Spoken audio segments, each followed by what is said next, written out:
My name is Katarina, and I'm 39 years old.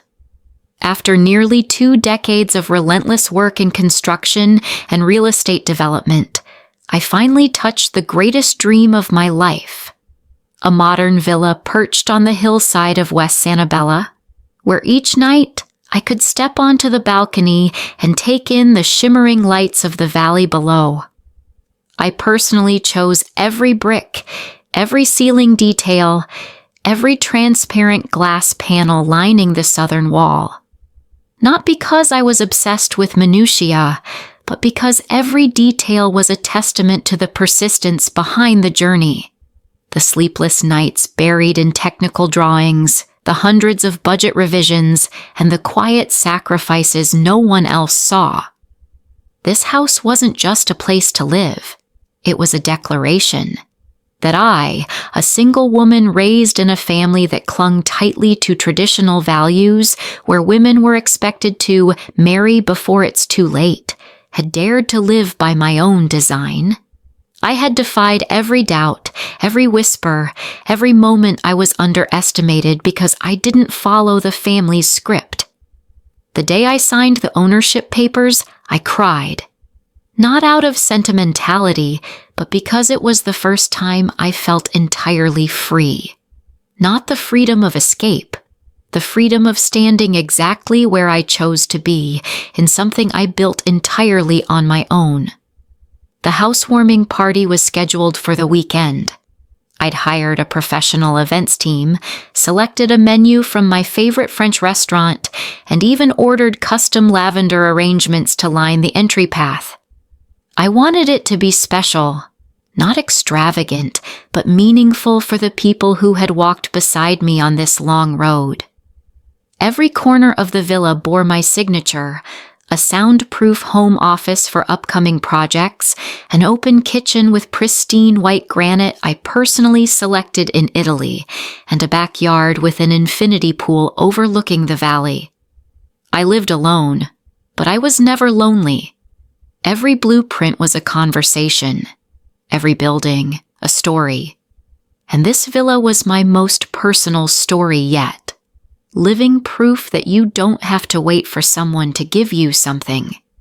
You can build it yourself, with your own hands and an unshakable belief. I had given up much: my youth, personal relationships, restful weekends. But when I walked barefoot across the warm wooden floors of my new home, I knew every sacrifice had been worth it. I didn't know that just hours after that moment, everything would begin to unravel. But that part of the story is for another time. Katarina stood silently in the grand hall, where morning sunlight streamed through towering glass panels, casting broken shards of light across the freshly polished walnut floor. The familiar scent of new wood and completion seemed to vanish into the heavy air that followed the words she had just heard. Sophie, the youngest sister, always coddled, never held a stable job, stood with her arms crossed, radiating confidence as if this house had always belonged to her. Beside her was the blonde wedding planner, flipping through her notebook, assessing decor plans as though Katarina were just an uninvited guest. "You said, 'This is your house?'" Katarina repeated, her voice not loud but firm.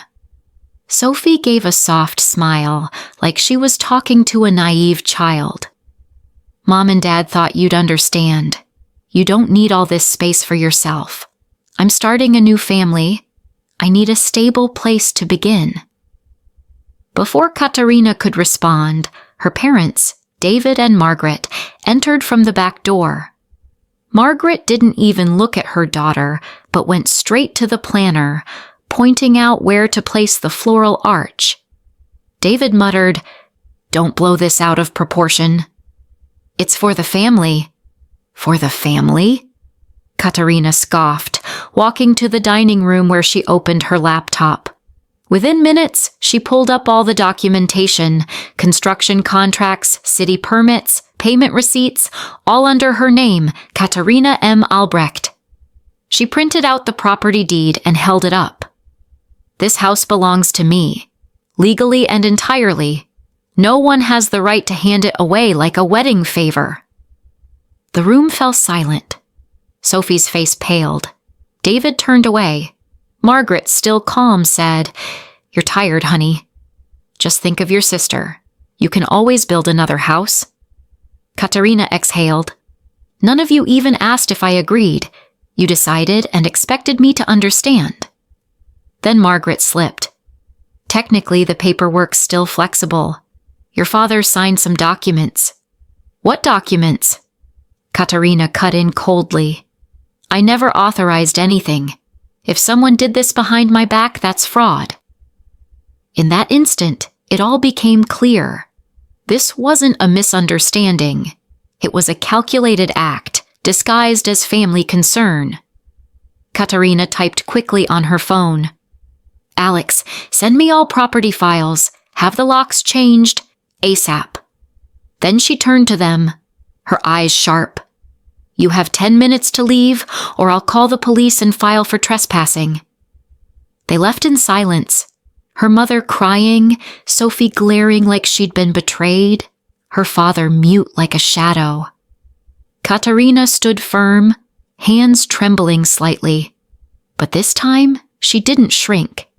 She had reclaimed what was hers, not just the house, but her right to live on her own terms. Right after sending her parents and Sophie out the door, Katerina sprang into action. She no longer trusted a single word they said. Only law and documentation could protect her from the manipulations disguised as family concern. She called Alex, her longtime attorney who had helped her throughout the villa's development, and asked him to send all legal documents to her email, prepare hard copies, and arrange an urgent meeting. That afternoon, with property deeds, building contracts, and detailed payment records in hand, Katerina felt like a warrior putting on armor before battle. She knew this wasn't over, and she was right. That evening, her phone buzzed nonstop. Messages poured in from uncles, cousins, even her mom's old classmates, all preaching the same thing. Family comes first. Don't tear blood apart over a house. Not one person asked why she had to take such a stand. No one asked if Sophie had contributed anything to this villa. It was simply assumed Katerina's success meant she should sacrifice, because it's just a house, and Sophie is your sister. She put the phone down. Her hands trembled, but her heart stayed firm. The next morning, she went to Alex's office. He met her with a prepared case folder. "I've got everything ready," he said. "If they try to contest this, we have solid grounds. And if needed, we can file for a restraining order." Katerina nodded. "Let's prepare for anything." Just days later, that preparation became necessity. While reviewing designs for a new project in her home office, the doorbell rang. Her security screen lit up. Sophie, holding an iPad, flanked by a group of sharply dressed individuals. "No way," Katerina muttered, opening the security feed. What she saw made her stomach drop. Sophie was in her living room, giving what looked like a sales pitch to investors. "This villa is the first in a series of luxury homes by Crawford Estates, personally designed by me," she said, her voice boldly confident. Katerina didn't hesitate. She called 911. "There's an intruder in my home using it to host an illegal investment presentation. I have a court-approved restraining order and all of it is being recorded by security." Less than 10 minutes later, the police arrived. Sophie was still speaking about her upcoming developments when officers stepped inside. One of them called out, "Who is Sophie Albrecht?" Sophie turned, color draining from her face. "Is there a problem?" "You're being detained for trespassing, violating a restraining order, and suspected financial fraud," said the officer. He then asked her to step aside for questioning. Katerina entered the room, holding her original property deed. The investors looked confused. One man spoke up. "Wait, this isn't her house? She said she was the lead architect." Katerina locked eyes with them. "I'm the sole legal owner of this villa. Everything you've heard was a lie. If you've transferred any funds, please contact my attorney immediately." Sophie was escorted out, her glare filled with resentment. But Katerina felt nothing, no triumph, no heartbreak, just a quiet sense of relief. Finally, the truth had come to light. 3 days after the illegal investor pitch inside her villa, Katerina was summoned to the Santabella Police Department to provide an official statement. She met with Detective Paul Ramsey, the lead investigator, in a small conference room with soft lighting and tense air. On the table lay a thick stack of documents and a computer screen replaying footage from Sophie's fraudulent project showcase. "Katerina," Ramsey began slowly, "I need you to brace yourself. This isn't just about a single fraudulent meeting. We've uncovered a much larger scheme." Katerina held her breath. Ramsey continued. "Based on bank records, statements from Sophie's ex-fiancé Andrew, and defrauded investors, we've confirmed Sophie used your social security number, credentials, and company name to fabricate an alternate identity, impersonating you." He displayed emails signed Katerina M. Albrecht, sent to over 20 investors across states, complete with real photos of the villa and fake designs branded with Crawford Estates. Over $2 million had been collected under false pretenses. Katerina's heart tightened. She asked quietly, "Do my parents, do they know?"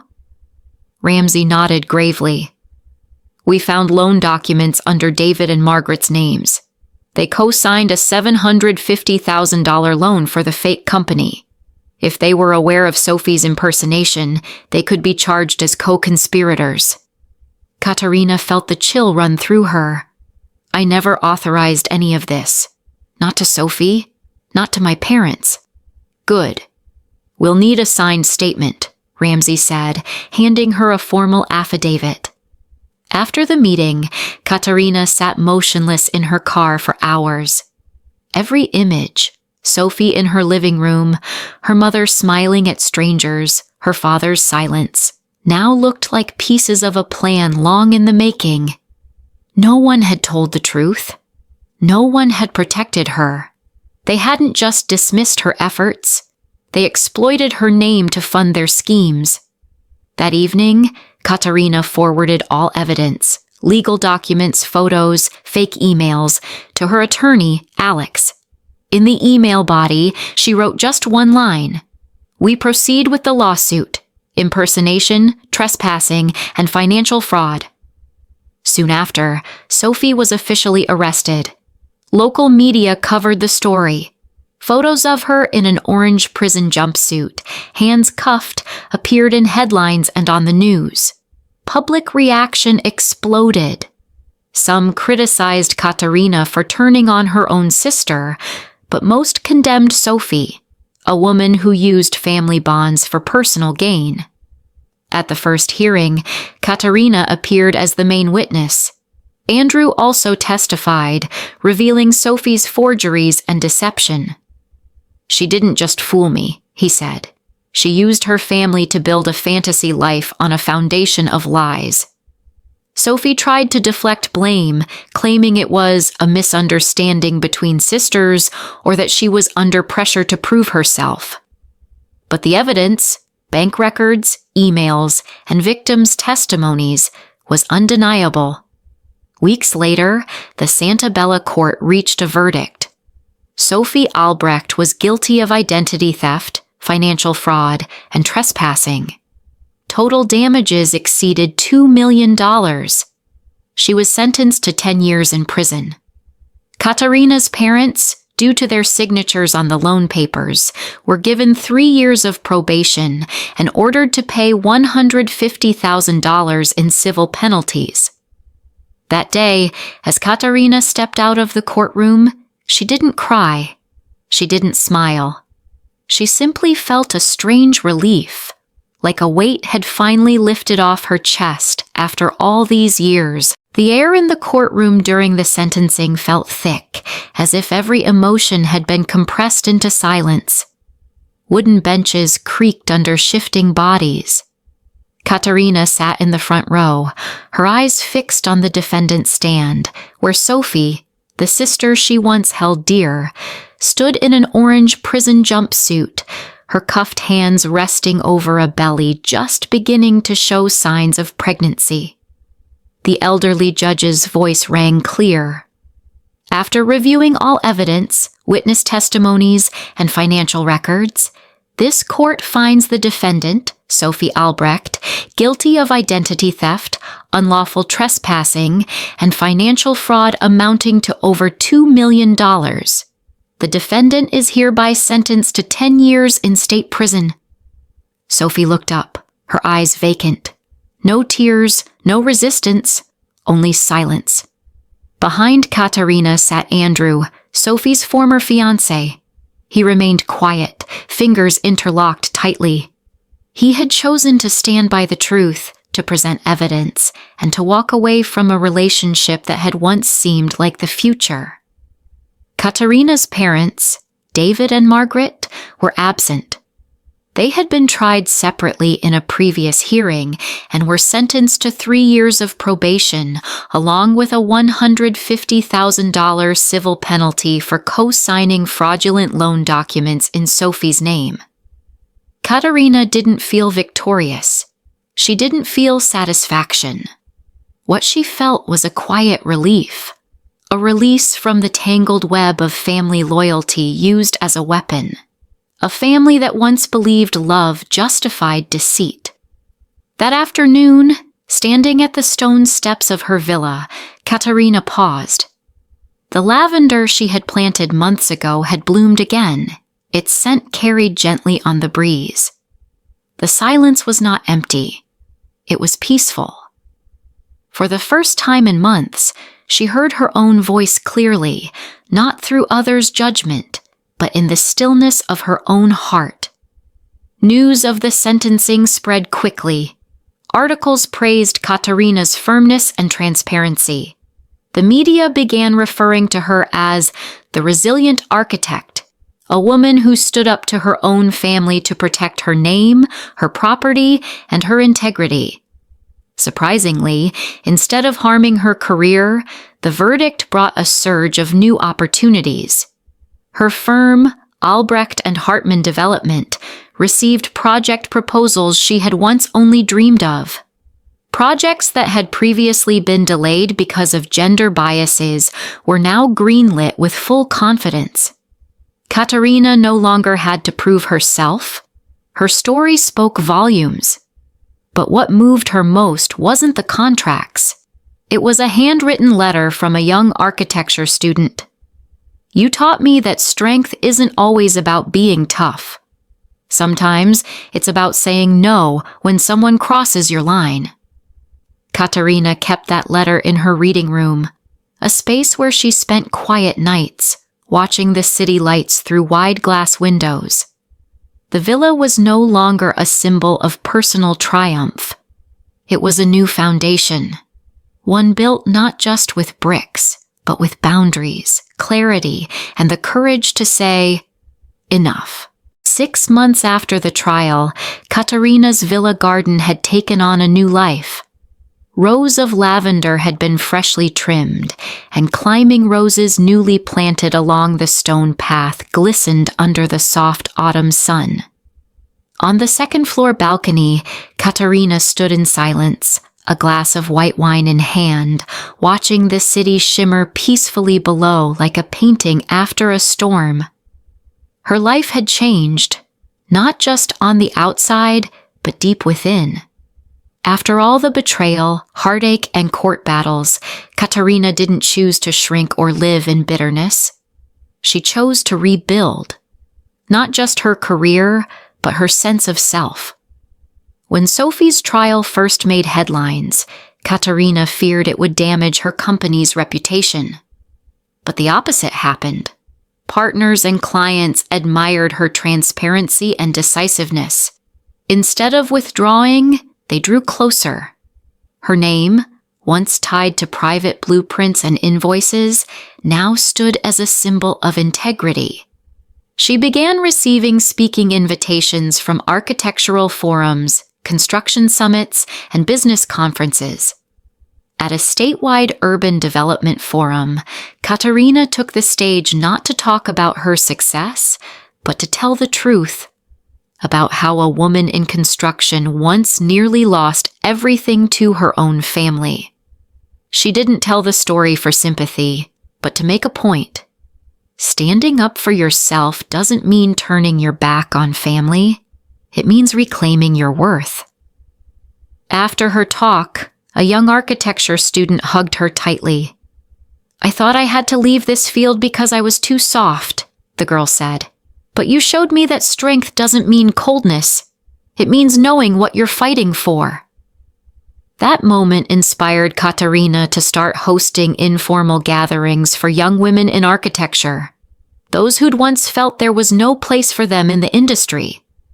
At each gathering, she would say, "You don't need anyone's permission to walk into that room. You only need to know who you are when you walk out."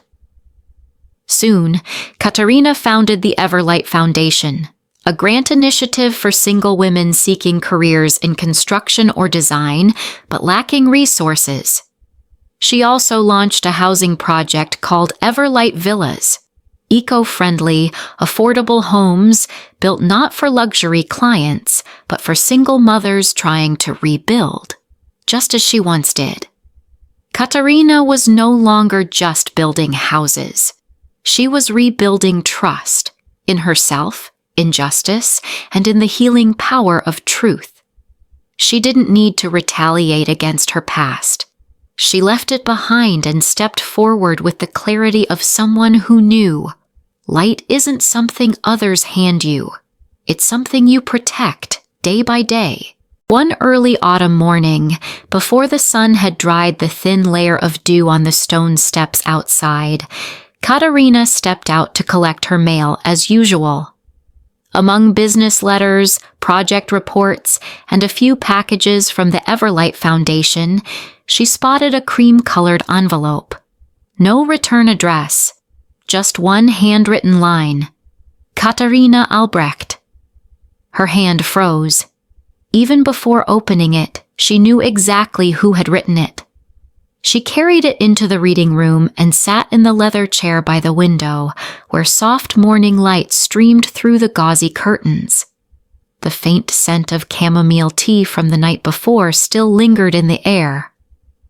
Katerina opened the envelope with bare hands. Not cautiously, not hurriedly, just with a steady breath, as one does when facing something that once caused pain.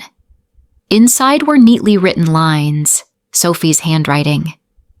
"Katerina, I don't know if I even have the right to call you my sister anymore. But if there's anything left between us, even just a memory, I hope you'll read this to the end. I'm going to be a mother. It's a girl.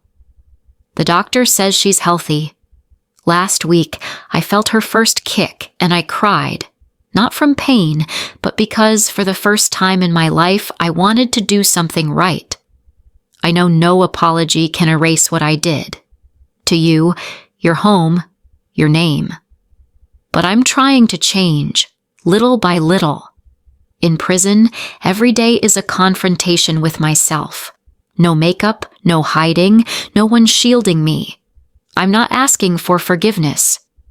But if one day my daughter asks about the first woman in our family who built a career from nothing and had the courage to stand her ground, I want to be able to tell her about you. Katerina, if you can't forgive me, I understand. But I hope you'll believe me. This time, I truly want to be different."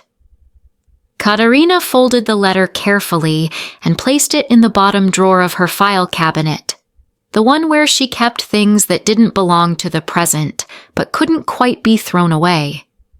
She didn't know what she felt. No anger, no forgiveness, no sadness, just a quiet space, like standing on the edge of a cliff. No fear, no pain, just stillness. That night, she walked through her backyard garden. The soft lights glowed against the flower beds. Sarah, her lifelong friend, called and invited her on a weekend getaway to Monterey. Katerina said yes. She figured she'd earned the peace. Before going to bed, she opened her Everlight Villa's notebook, flipped to the first page, and checked off a square. Groundbreaking ceremony next month. She smiled. Forgiveness isn't forgetting. It's choosing to move forward without dragging along weight that no longer belongs to you. Katerina didn't know if Sophie would ever truly change, but she knew one thing for certain. The past no longer had the right to define her present. That spring morning, Katerina woke to sunlight as soft as mist, filtering through her bedroom window and brushing gently across the wooden floor. The first sound she heard wasn't her phone or a security alert. It was birdsong from the back garden. Simple, peaceful, real. She poured herself a cup of black coffee and stepped onto the second-floor balcony, where she could see the nearly completed Everlight Villas development. The white fences had just been painted. Flower beds along the walkway were being tended by the grounds crew, and on the newly erected groundbreaking sign was a quote Katerina had written herself. A place to begin again, without needing anyone's permission. After everything, she hadn't just rebuilt her life, she had rewritten the definition of success, not based on assets, recognition, or reputation, but on the peace that comes from living by the values you choose. The groundbreaking ceremony that day was intimate but powerful. Those in attendance weren't industry celebrities, but the people who had stood by Katerina, architects, builders, old friends, and single mothers who had received grants from the Everlight Foundation. Katerina gave a brief speech, her eyes bright. Today isn't just about building houses. It's about rebuilding trust in ourselves, in our futures, and in the belief that we can start over, no matter what's behind us. After the ceremony, she returned to her villa, once a battlefield, now a sanctuary.